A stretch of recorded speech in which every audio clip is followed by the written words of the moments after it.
Hola, hola amigos y bienvenidos de nuevo a otro video. Hoy vamos a hablar sobre los adjetivos demostrativos, o sea en inglés, our demonstrative adjectives. All right. So what are demonstrative adjectives? We do have them in English and we'll get to their translations in just a moment. But what's important to note here is that in Spanish, there are three, not just demonstrative adjectives, but categories of demonstrative adjectives. And just like everything we have learned so far, guess what? They still agree in gender and number with the nouns that they're modifying. Okay, so our very first category is this right here. It says cerca del hablante. Okay, this means, and I'm going to write it up above it, near the speaker. Okay, and I'll give you kind of what that means here in just a moment, right? All right, but let's take a look, shall we? So in English, we have this or este if it's masculine, or esta if it's feminine. So that's my singular form. If I'm talking about these, if they're plural, I have estos and estas here. Okay, so let's break it down just a little bit more. So let's say this is me, okay? Yo. And then you are going to be all the way back over here, tú. And let's say, for instance, I have some books. All right, got those right there. Now, if I'm talking to you, I would say, have you read this book, right? Because it's near me. That's what I'm referring to. So, este libro. Have you read this book? Este. If I were talking about multiple books, I would say, estos libros. And that's my plural form. That means these.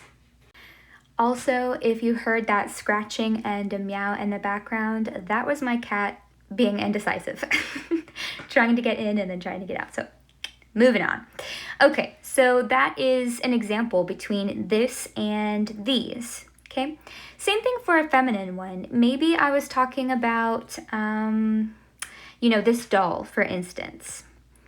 Let's say this little doll here. Muñeca is how you say doll, by the way. It would be esta muñeca. And then if there were multiple of them, that would be estas muñecas, right? Happy dolls. Okay. Now, a final thing that I want to bring our attention to here is that this and these, they're close to me. In other words, I can touch them. So I can touch them. And I had a student that pointed this out to me last year, and I absolutely loved it. All right, so she had said, for those that you can touch, they start with the letter T. Each and every one of these words, the ones that are cerca del hablante, close to the speaker, they have a T. Just like I can touch them, they have that T within these examples. So, I don't know. I thought it was a pretty cool tip, and I hope it helps you out too. All right, moving on to our second. This time, we see cerca del, and this is oyente. Okay, so this is the listener, and I'll write that above here too. So close to the listener. All right, so I'm going to draw my little diagram down here again, right? I have, this is yo, and this is going to be tú, right? And let's say again that books are our example. So I'm going to draw those little books over here, okay? And I am still talking to you, all right? I'm still the one doing the speaking. And I say instead, I can't say this book because I don't have anything that's here for me to reference. Instead, I'm going to say, have you read that book, right? Have you read ese libro? Or esos libros? Have you read those books? Same thing with my feminine nouns over here, right? If I were still talking about those dolls, I would say esa muñeca, that doll. Have you played with that doll over there? Or esas muñecas, those dolls over there. All right?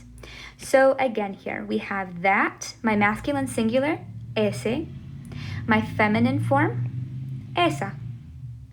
My plural form for those, esos, and then my plural form, feminine, esas. So notice here how there is no T. Essentially, they would be the exact same as my other ones, but they don't have a T. And I think it's a really good way to remember, right? You can't touch them, or I can't touch them as a speaker. They are close to you. All right, so we have seen close to the speaker, close to the listener, and now we get lejos del oyente y del hablante. This is far from the listener and the speaker. So essentially this is saying like that over there, right? We see our masculino, aquel, and the feminine form we have aquella. And then if we're talking in the plural, those over there, right? We see aquellos, and then the feminine form aquellas. So if we're sticking true to our diagrams, this time I'm going to put us side by side because we are close to each other, okay? And let's say we see a car. I promise I'm a much better drawer than this than normal. All right, but this is a car, right? And it's clearly not close to me and it's not close to you. So I'm going to say aquel carro, right? That car over there. If I had multiple of them, well, same thing, except it would be aquellos carros right over there. Same thing if we were talking about something feminine, maybe it is a house, casa. So aquella casa, or look at those big houses over there, it would be aquellas casas. Okay, so let's do some practice, right? So here we have algunos ejemplos. These first four, I want you to try and figure it out. This language here. Este periódico es interesante. This newspaper is interesting. Esta revista es interesante también. This magazine is interesting too. Estos hombres son inteligentes, or these men are intelligent, or estas chicas no son débiles, right? These girls are not weak. Try and think if you can remember what category did this fall into. Okay, I'm going to go ahead and write it down here. This was cerca del hablante, right? Close to that speaker. You see that T in each of these examples. I, as the speaker, can reach out and touch them. My next ones here, we have ese piano es viejo, or that piano is old. Esa guitarra es nueva. That guitar is new. Esos libros son caros, or those books are expensive. And esas actividades son divertidas, or those activities are fun. Right, so hopefully we're catching on at this point. That over there, or rather that or those, are going to be cerca del oyente, right? Close to that listener, not the speaker. And then our last one here, we have aquel gorro es feo. That hat over there, notice, is ugly. Aquella camisa es muy bonita. That shirt over there is pretty. Aquellos árboles son enormes, or those trees over there are enormous. Y finalmente, aquellas casas no son pequeñas, or those houses over there are not small. Right? And here we go. Last category, right? It's far from us both. right? Far from the both of us. Lejos de los dos. All right, last thing here. So now we're going to look at los adjetivos demostrativos. Ready? Neutros, right? In other words, neutral. So neutral demonstrative adjectives refer to an object that is unknown, a declaration, or a general idea. Okay. So when you're referring to something that you're just not sure of, it's this. Esto. Not to be confused with este, right? Esto. We have eso, which is like that, and then aquello, which is that is farther away in place or time. Okay? So for a couple of examples, if I were to ask a question, here we go. If I were to say, what is this? It's obviously, I don't know what it is. That's what I'm asking, right?